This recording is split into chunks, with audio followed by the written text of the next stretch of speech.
Hadir, Bu. Azahra Salsa. Hadir, Bu. Cynthia Putri. Hadir, Bu. Ini Mariana. Hadir, Bu. Jaihan. Hadir. Jadi hadir semua ya. Baik. Sebelum Ibu menyampaikan materi pembelajaran pada hari ini, Ade masih ingat minggu kemarin di pertemuan 1 Ibu sudah memberitahu bahwa Ibu akan melakukan kebiasaan sebelum kita memulai pembelajaran. Coba kalian cek kolom bangku kalian masing-masing, samping kanan dan kiri. Apabila masih ada sampah, boleh tolong dibuang terlebih dahulu. Ya, Bu. Jika tidak ada, bisa Ibu mulai ya. Ya, Bu.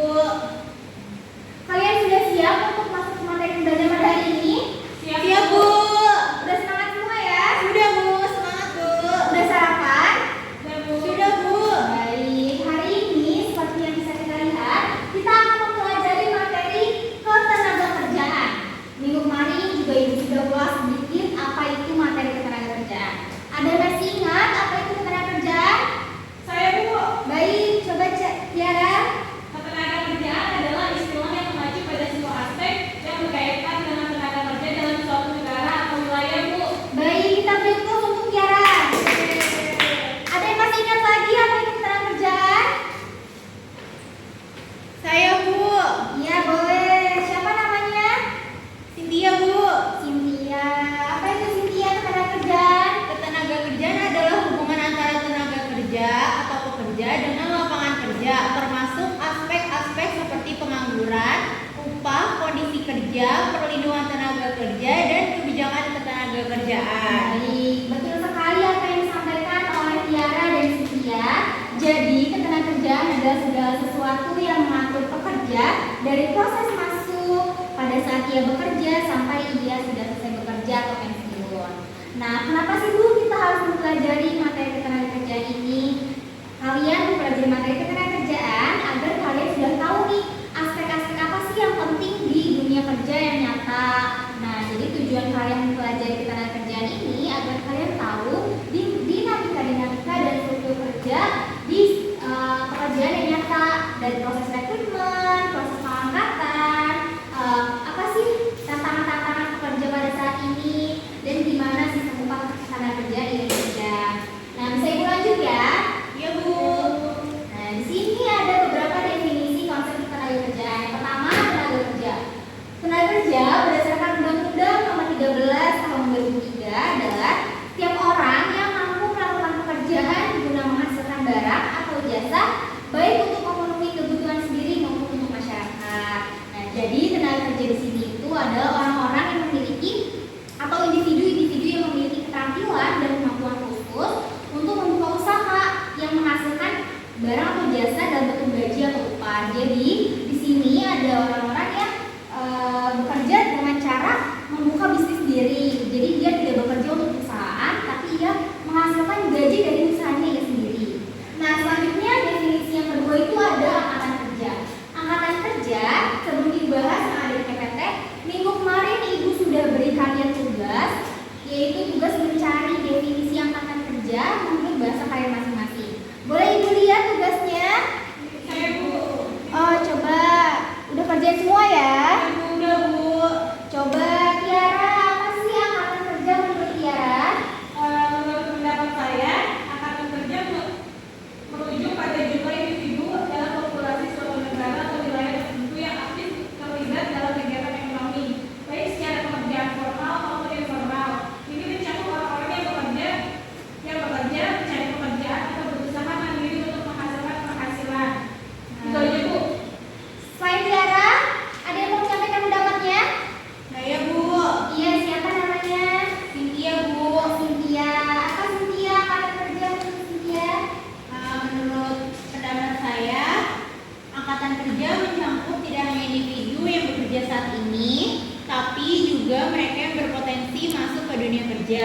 Ini termasuk individu yang baru lulus dari pendidikan formal ataupun pelatihan, dan mereka yang sedang bertransisi antara pekerjaan. Seseorang yang dianggap sebagai bagian dari angkatan kerja jika mereka memiliki kemampuan dan kemauan untuk bekerja dan siap untuk berkontribusi dalam kegiatan ekonomi. Baik, pintar sekali Tiara dan Cynthia. Nah, tugas ini Ibu minta kalian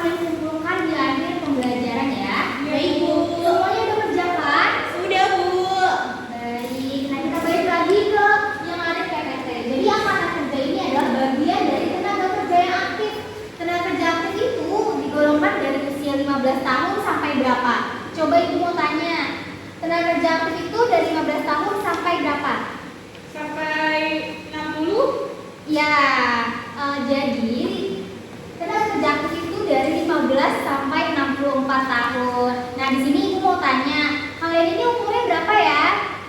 17 tahun Bu. 17 tahun. Ada yang di bawah 15? Enggak. Nggak ada. Jadi semuanya yang ada di sini di kelas 11 IPA 1 sudah termasuk ke tenaga kerja yang aktif karena sudah usianya di atas 15 tahun. Nah, di sini ada definisi yang ketiga yaitu kesempatan kerja. Boleh tolong Lima Diana dibacakan pengertian kesempatan kerja? Kesempatan kerja merupakan kebutuhan tenaga kerja yang kemudian secara real diperlukan oleh perusahaan atau lembaga penerima kerja pada tingkat upah, posisi dan syarat kerja tertentu yang diinformasikan melalui iklan dan lain-lainnya Bu. Nah, jadi contoh kesempatan kerja ini ada lowongan kerja yang dikeluarkan oleh perusahaan-perusahaan dalam bentuk brosur ataupun yang ada di koran, yang ada di sosial media. Nah, lowongan pekerjaan yang dikeluarkan perusahaan ini termasuk dalam kesempatan kerja. Karena apa Bu? Karena ia memberi kesempatan kepada orang-orang yang belum bekerja agar bisa bekerja di perusahaannya dia. Nah, sampai di sini ada yang mau bertanya? Enggak ada Bu. Tidak, itu lanjut ya. Di sini ada definisi yang keempat yaitu definisi pekerja. Nah, setiap ada yang bekerja pasti ada yang menganggur. Kalau yang bekerja pasti ia menghasilkan gaji atau upah sendiri. Gaji atau upah sendiri. Jadi mau kalian yang membuka bisnis atau yang bekerja itu termasuk dalam pekerja karena dia menghasilkan gaji dan upah. Nah, kalau yang menganggur ini apa? Pengangguran ini adalah seseorang yang sedang tidak bekerja tapi sedang mencari pekerjaan, sedang mempersiapkan suatu usaha baru, tidak memiliki pekerjaan karena merasa mungkin tidak dapat menerima pekerjaan, dan yang terakhir sudah mendapat pekerjaan tetapi belum mulai bekerja.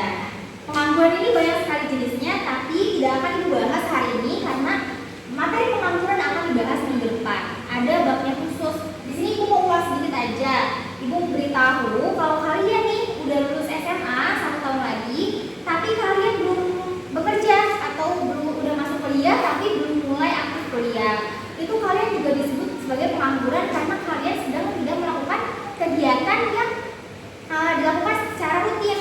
Seperti bekerja kan rutin setiap hari, kuliah juga rutin setiap hari. Jadi kalau kalian lulus SMA tapi belum bekerja atau belum kuliah, kalian termasuk ke dalam pengangguran. Sampai di sini paham? Paham Bu. Bisa ibu lanjut? Bisa Bu. Nah, selanjutnya ada materi tentang komposisi penduduk dan tenaga kerja. Di sini boleh tolong lihat kasusnya? Oh iya baik. Nah, di sini ada tabel grafik penduduk di urutan nomor 1. Penduduk itu siapa Bu? Penduduk itu kita semua masyarakat Indonesia. Mau dari yang usia muda, usia tua itu termasuk penduduk. Nah, penduduk ini dibagi menjadi dua yaitu penduduk usia kerja dan penduduk di luar usia kerja. Tadi ada yang masih ingat penduduk usia kerja itu dari 2015 sampai berapa? Sampai 60 tahun Bu. Sampai 64. Kalian fokus ya. Jadi penduduk di luar usia kerja adalah yang di usia 15 sampai 64 tahun. Di sini ada yang punya adik?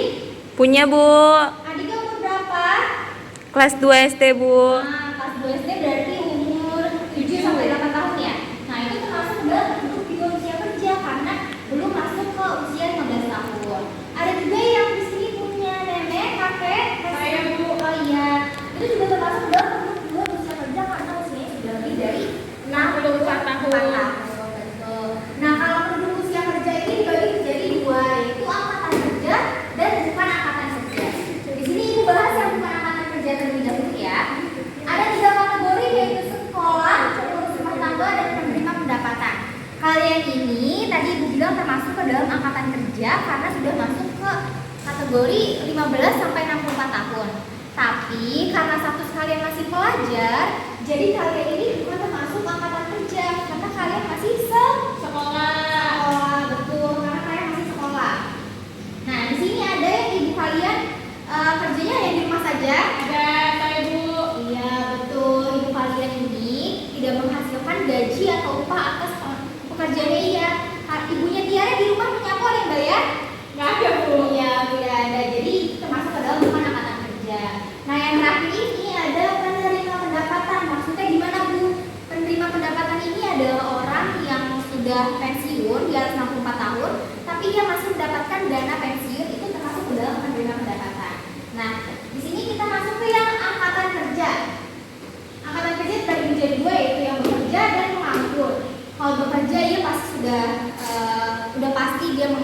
menghasilkan gaji dan upah.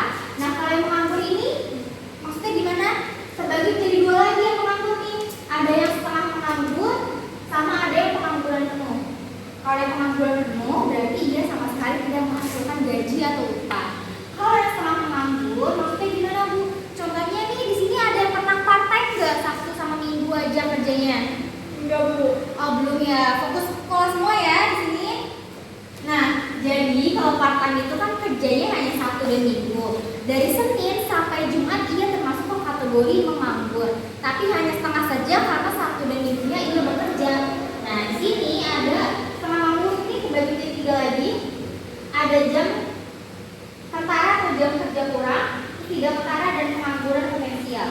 Nah, kalau yang jam kerja kurang ini maksudnya adalah orang yang bekerja kurang dari 12 jam. Jadi dia bekerja hanya 2-3 jam atau hanya setengah hari saja. Contoh pekerjaannya apa sih, Bu? Kalau yang jam kerja kurang ini, contohnya live streamer jualan. Di sini kan kalian punya aplikasi TikTok ya? Iya. Nah, biasanya sekarang tuh suka ada live streamer jualan. Nah, itu tuh pasti dia jualannya nggak mungkin 1 hari penuh, tetapi hanya beberapa jam saja. Nah, itu termasuk dalam jam kerja kurang. Nah, kalau yang kedua, tidak kentara. Tidak kentara ini maksudnya apa? Tidak kentara ini adalah orang yang menganggur karena tidak masuk kualifikasi. Jadi memang ada beberapa pekerjaan yang mengharuskan kita untuk memiliki kualifikasi tertentu. Contohnya kayak dokter. Dokter ini kan harus memiliki kualifikasi pendidikan dokter tersendiri ya. Betul Iya, Bu. sih ya? Betul, Bu. Betul. Jadi orang yang tidak memiliki sertifikat kedokteran tidak mungkin bisa melamar di rumah sakit karena ia tidak memiliki kualifikasi khusus. Ini termasuk dalam setengah menganggur tidak ketara. Yang ketiga ini pengangguran potensial. Pengangguran potensial termasuk pengangguran musiman yang kerjanya hanya kuli bangunan 3 bulan. Setelah itu 3 bulan berikutnya ia menganggur. Sampai di sini materi tentang komposisi penduduk paham? Paham, Bu. Baik, Ibu lanjut ya. Di sini ada jenis-jenis tenaga kerja berdasarkan kemampuannya. Ibu kemarin sudah ulas sedikit tentang tenaga kerja terdidik, tenaga kerja terlatih, dan tenaga kerja tidak terdidik dan tidak terlatih. Nah, ada yang bisa beri contoh pekerjaannya? Apa itu tenaga kerja terdidik, tenaga kerja terlatih, dan tenaga kerja tidak terdidik dan tidak terlatih? Tenaga kerja terdidik itu kayak guru gak sih, Bu? Iya, betul. Kenapa guru harus kenapa guru masuk ke kategori tenaga kerja terdidik? Karena seorang guru itu harus memiliki sertifikat guru dan pendidikannya aja minimum S1 SPD. Nah, kalau tenaga kerja terlatih ada yang bisa beri contoh? Nggak tahu, Bu. Tidak tahu. Nah, contohnya ini montir ataupun penjahit karena dia harus memiliki keterampilan khusus menjahit, keterampilan khusus otomotif. Nah, kalau yang ketiga ini tenaga kerja tidak terdidik dan tidak terlatih. Contohnya itu ART karena ART ini tidak memiliki pendidikan khusus dan keterampilan khusus. Ya, ini gampang ya, udah paham semua ya? Iya, Bu. Nah, kalau ini ada jenis-jenis tenaga kerja berdasarkan sifatnya. Yang pertama ada jasmani. Jasmani itu artinya apa? Jasmani, badan. Ya, fisik kita itu jasmani. Kalau rohani itu ada otak dan pikiran kita, akal kita. Nah, pengertiannya ini tenaga kerja jasmani adalah tenaga kerja yang lebih mengandalkan tenaganya daripada kemampuan otak. Contohnya di sini ada gambar apa? Gambar supir. Ya, supir bis. Kenapa sih supir bis ini termasuk ke dalam tenaga kerja jasmani? Karena ia menyetir, mengendarai mobil itu walaupun supir bis ini menggunakan akal dan pikiran untuk melihat jalan, melihat rambu-rambu yang ada, tapi supir bis ini dominan bekerja dengan fisiknya. Paham? Paham, Bu. Nah, kalau di sini ada gambar orang sedang rapat, pimpinan sedang rapat. Kenapa dimasukkan kategori tenaga kerja rohani? Karena pimpinan dan bawahannya ini bekerja menggunakan akal dan pikirannya untuk mengeluarkan ide-ide baru, gagasan-gagasan baru untuk perusahaannya. Nah, contohnya apa sih Bu idenya? Untuk menghasilkan profit yang lebih tinggi, untuk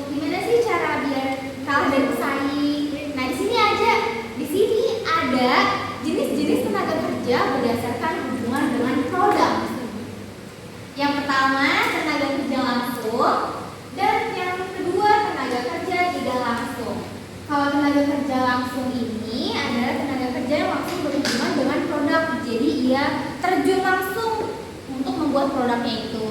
Nah, contohnya itu adalah seseorang yang bekerja di bagian produksi. Jadi ia langsung membuat produknya. Nah, kalau yang tenaga kerja tidak langsung ini adalah tenaga kerja yang berhubungan dengan produk tapi tidak langsung terjun langsung terhadap produk itu. Jadi contohnya ini ada seseorang yang bekerja di bagian pemasaran, bagian keuangan. Ia memang mengurusi tentang produk itu, tetapi ia tidak langsung terjun membuatnya. Kan kalau keuangan ini memang mengurusi bahan baku, kalau pemasaran ini bagaimana sih kita pasarin produk ini, tapi ia tidak langsung membuatnya. Paham sampai sini ya anak-anak? Paham Bu. Baik. Nah, di sini ada permasalahan ketenagakerjaan di Indonesia. Ada 4 permasalahan. Yang pertama, tingkat pengangguran yang tinggi. Tingkat pengangguran yang tinggi ini disebabkan oleh apa? Disebabkan oleh banyaknya para pekerja yang mencari kerja tapi lowongannya hanya sedikit. Lowongannya hanya terbatas. Jadi banyak banget orang-orang yang berbondong-bondong mencari kerja tapi pekerjaan ini hanya dibutuhkan 10 orang tapi yang melakukan 50 orang. Nah, ini yang bikin pengangguran di Indonesia menjadi tinggi. Yang kedua, jumlah angkatan kerja dan lapangan pekerjaan tidak seimbang.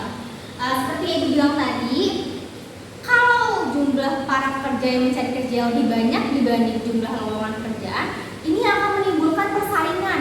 Kalau persaingannya persaingan sehat itu mungkin tidak apa-apa. Kalau persaingan yang buruk, yang saling menjatuhkan lawan, itu kan tidak baik. Nah, sebaliknya, kalau para pencari kerjanya sedikit sementara lowongannya banyak, akan menimbulkan banyak sekali posisi yang kosong. Jadi posisi perusahaan ini kosong, tidak ada yang melamar, padahal posisi ini penting, sangat dibutuhkan. Paham? Paham Bu. Nah, kalau yang ketiga, rendahnya tingkat pendidikan dan keterampilan. Pendidikan ini sangat penting untuk kita lanjut ke jenjang selanjutnya, yaitu bekerja. Jadi di sini anak-anak harus belajar dengan sungguh-sungguh agar nanti kerjanya enak. Kenapa bilang seperti itu? Karena pendidikan ini menjadi faktor penting. Ada beberapa lowongan pekerjaan yang mengharuskan kita memiliki kemampuan-kemampuan khusus. Kayak kalian nih, kalian kan IPS ya, kalian pasti sudah memahami ekonomi, memahami akuntansi. Jadi nanti bekerja bisa gampang karena kalian sudah memahami kedua hal tersebut. Nah, kalau yang terakhir, penyebaran angkatan kerja tidak merata. Jadi memang ada banyak sekali masyarakat di desa berbondong-bondong pindah ke kota untuk mencari pekerjaan. Padahal di kota lowongan sudah penuh, udah nggak ada lagi lowongan. Jadi yang saudara-saudara kalian di desa, kasih tahu jangan ke kota. Di kota udah penuh ya. Nah, selesai juga materi hari ini. Di sini ada analisis. Sebelum Ibu minta kalian kolaborasi buat kelompok, Ibu akan melakukan activity yang sedikit biar kalian lebih semangat. Kok pada lesu? Ayo semangat. Semangat ya. Nah, jadi Ibu minta kalian ikuti. Jari tunjuk Ibu. Nah, bikin lingkaran kecil. Yang cepat. Lingkaran besar yang cepat. Pegang dagu kalian masing-masing. Nah, ada yang gak fokus. Pegang dagu. Ayo fokus ya. Kita ulang sekali lagi. Udah mau pada pulang kan?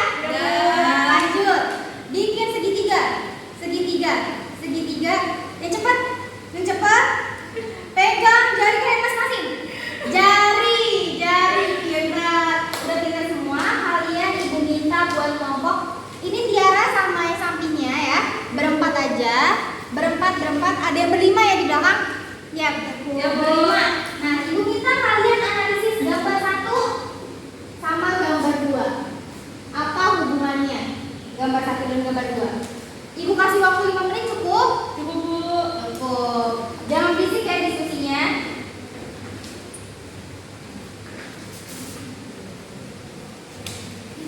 Sudah selesai? Sudah Bu. Udah selesai diskusinya? Sudah Ibu. Coba Ibu minta kelompoknya Bilkis. Jelaskan apa sih hubungan gambar 1 dengan gambar 2? Menurut kelompok kami, pendidikan ini seringkali menjadi faktor penting dalam menentukan kualifikasi seseorang untuk pekerjaan tertentu, apalagi untuk orang yang sedang mencari lowongan.